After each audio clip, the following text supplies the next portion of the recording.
Good morning. Look where we are. This has become a forest of mustard plants. Let's get up a little higher so you can have a better view.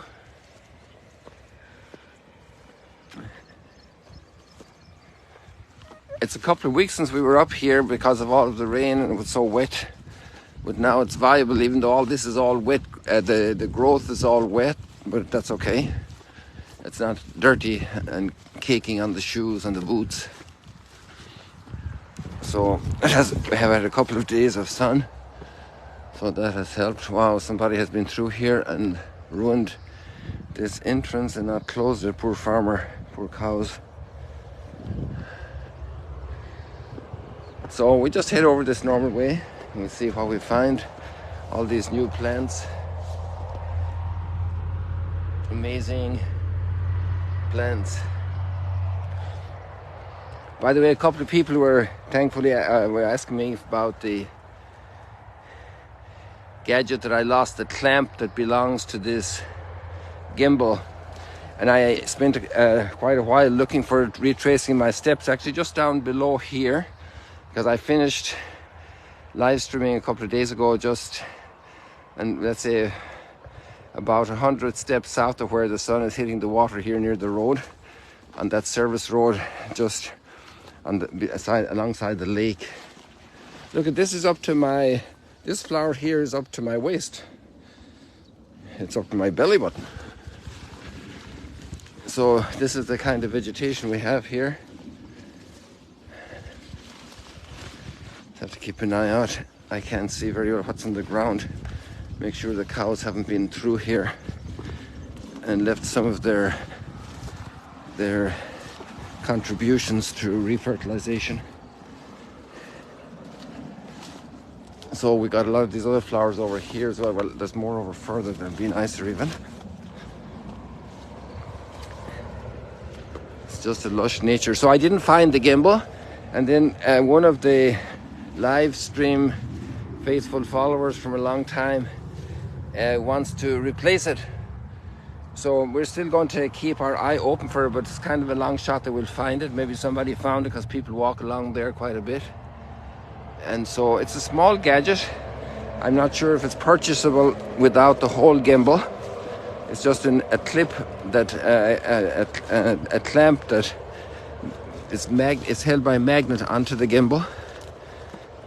But let's hope for the best. And then another little update. What's the other update I want to tell you? Oh yes, I added a link this morning that I just received from another live streamer, faithful live streamer, and also a volunteer. And the link that I added into the text this morning is for a Zoom conference that's going to take place here at Magdala this evening in Duquenaltum. And it's ecumenical conversation. There are going to be 3 of us. We were invited by the Interfaith Encounter Association to, here are the nettles, to talk about the importance and the work of interfaith work. That means interfaith then is a little tad different than ecumenical. Ecumenical is between Christians, the oikomene, the whole world church. So all the internal relationships are called ecumenical. And then interfaith is the relationships between, let's say, Christians and other faiths that are not Christian. So that's going to be our topic. And it's at 8 o'clock here. If you want to check your watches right now, here in the Sea of Galilee, it's almost 6:30, 6:23. See how it's getting earlier every day, and we're already going. The earliest it gets to in high summer is 5:30 in the morning, and then it hovered around 7 a long time this winter as the latest time. But you also have to take into account that we'll be rising an hour earlier. It's actually, the change of clocks is going to be here in Israel on the Thursday night of Holy Thursday night into Friday morning, in the early wee hours of the Friday morning of Good Friday morning, and that's when the clocks will change. So really, there are 2 hours of distance we're between this time of live streaming and in high summer, almost 2 hours. So here we are in more flowers, different ones here. I don't know if you're counting how many types of flowers we're seeing this morning. Such an abundance, such marvels of creating this thistle that's also going to flower. The thistle flowers have their own extraordinary beauty, although we were never lovers of thistles at home because they were our enemy in the grass fields and the meadows, especially if you were making the hay and you were a child and you were packing it down up on the, and you had little short trousers and the thorns would get to your legs, so you had to be clever to minimize that exposure.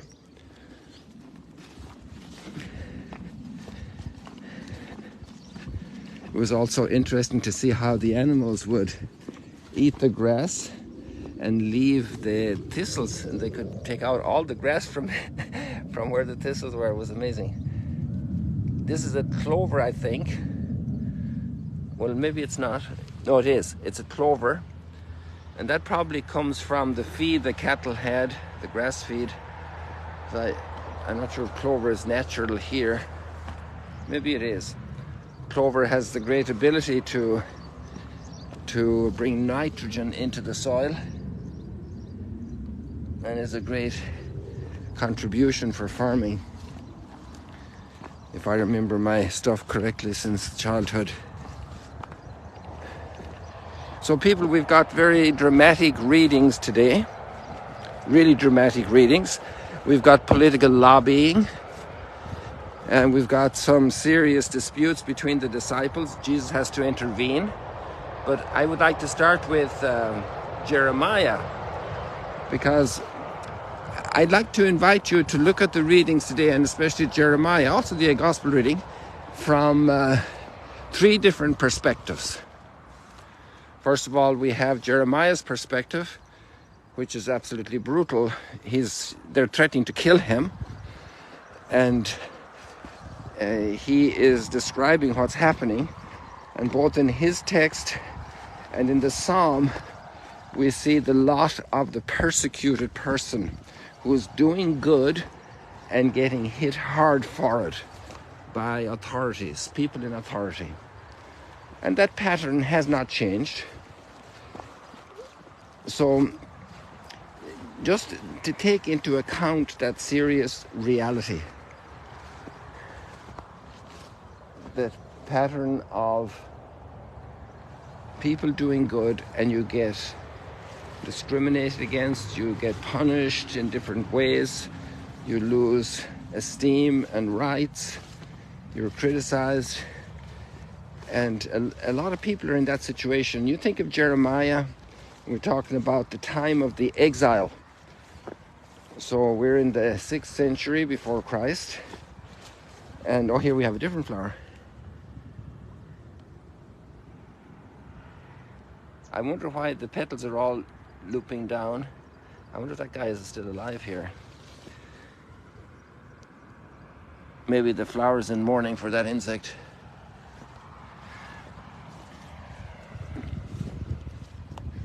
Do you know why ants don't go to church? Because they are insects. I can't hear you laughing, but that's okay. So look at this here, another one. So that must be at least 5, 6 or 7 flowers so far today. Oh, and here's a different one. Up here perched on the rock.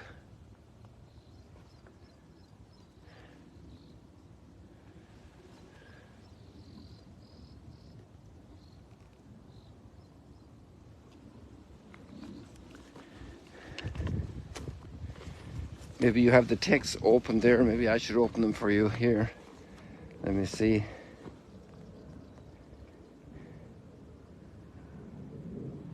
Come, let us contrive a plot against Jeremiah. It's amazing when people plot against others. They work to oppose others.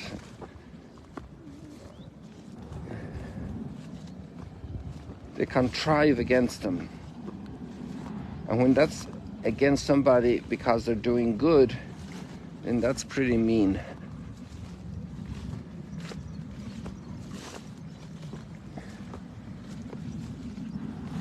Look at this. This is all brown from May to sometimes even to January if there's no rain before Christmas, but usually there's rain some in November, and typically we had a tremendous amount of rain this December. Oh, look at our other friends here. This is the first one I'm seeing now in this season, and there's a hole growing in this leaf because of him. There's another one over here making his way up, so we'll see him from the top. Well, we can also see him almost underneath him.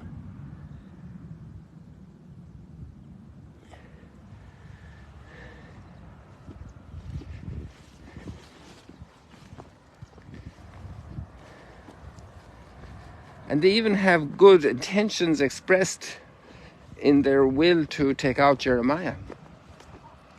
Jeremiah has stirred their status quo thinking, and not just their status quo thinking, but their status quo period. And they're very defensive. And they say, we will still have some prophets around if we get rid of Jeremiah. Oh, look at this, something else. We can see the birds from above as the cormorants, as they come down in the water. We saw them from the same level at the water edge twice last week. And here we see them from quite a perch up here in Mount Arbel. Wow. They're something else pretty serious here.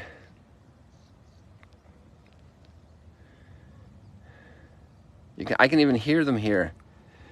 I don't know if you can hear them. Imagine if I can hear the birds the way. And this is an interesting piece of space where I'm perched here because it's like an amphitheater as well. Look, this is Mount Arbel. It climbs up here. And it goes all the way down here.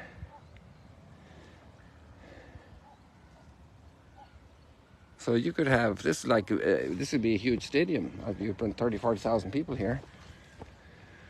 So, and you could talk there at the water and you could hear it here. That whole often story in the Gospels where Jesus gathered, the huge crowd is gathered and Jesus addressing them from the boat. There's actually one little bay like that up under the Mount of Beatitudes across there.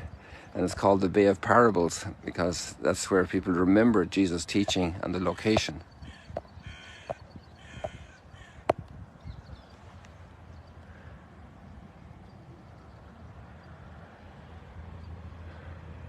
How many birds are there, people? You want to count them? And there's a big concentration there in that spot there at the left. I wonder what's drawing them all there together. Maybe they found a little school of small little fish.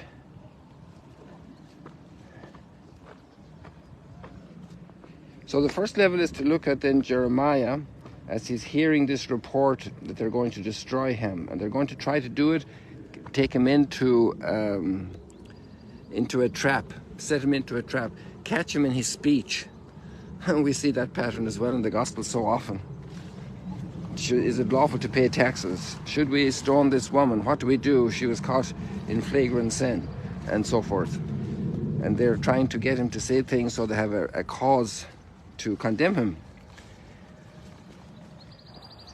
And then he's praying, heed me, O Lord, and listen to what my adversaries say. And then we can just go forward a little bit here. Save me, O Lord, in your kindness. That's Psalm 31. And the reason I'm doing this is because we're in a pilgrimage of prayer. So here we have God's word, and we're hearing Jeremiah praying, and so we can also be formed by his example in our prayer. And then the third level is, I wanted to do it second level actually. Wow, this is as high as me. These nettles are higher than my shoulders here. So they're, yeah, I'd say they're a good 6 feet, some of them. That's higher, much higher than my shoulders. Some of them are at eye level and even above eye level. So I'm making my way through this forest here. I'll just show you where we came through now. Hope you didn't get any sting.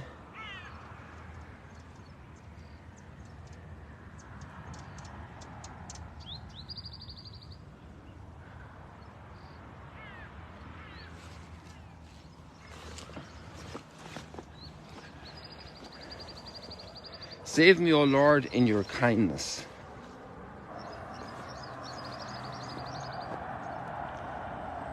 You will free me from the snare they set for me, for you are my refuge. Imagine Jesus praying this as a child, praying Psalm 31. Imagine him as an adolescent. Imagine him during the public life when things are getting very rough against him. I can easily imagine those Psalms, the people knew them by heart. They didn't have a handheld like I have here, a little old iPhone where I can read the text as we live stream. They knew them off by heart. They knew their prayers, and they were their prayers. How do we process the evident things that are happening in life? Sufferings, bereavements, health issues, financial issues. How the Psalms can accompany us and allow us to recognize that God is present with us. He is here with us, Emmanuel, always with us. And I think I'm running out of time, so I'll just hit this point quickly. For the Gospels, we have Jesus telling them that he's going to be crucified, that he's going to be killed in Jerusalem. And what are they talking about? Who's going to have the first place? Who's going to be taken over? Let us sit at your right and your left, these two brothers.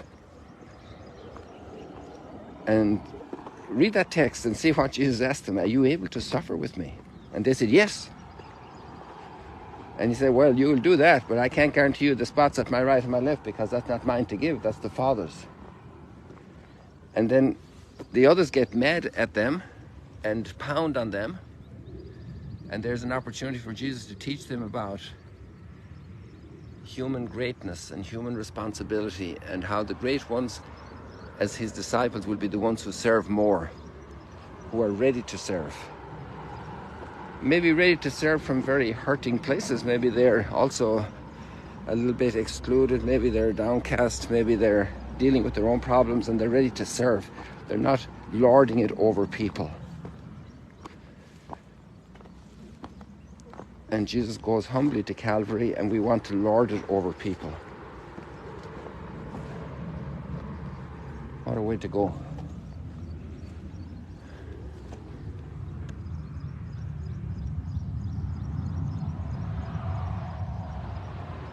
So people, I think we'll leave it like that.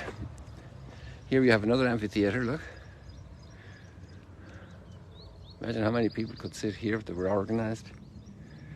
And a little boat out here in Jesus' teaching. People, God bless you. Kathleen's going to be giving a great talk today, a great presentation, I hope. See you later, alligators. Up here in Mount Arbel, watching the sunrise over the Sea of Galilee. God bless you.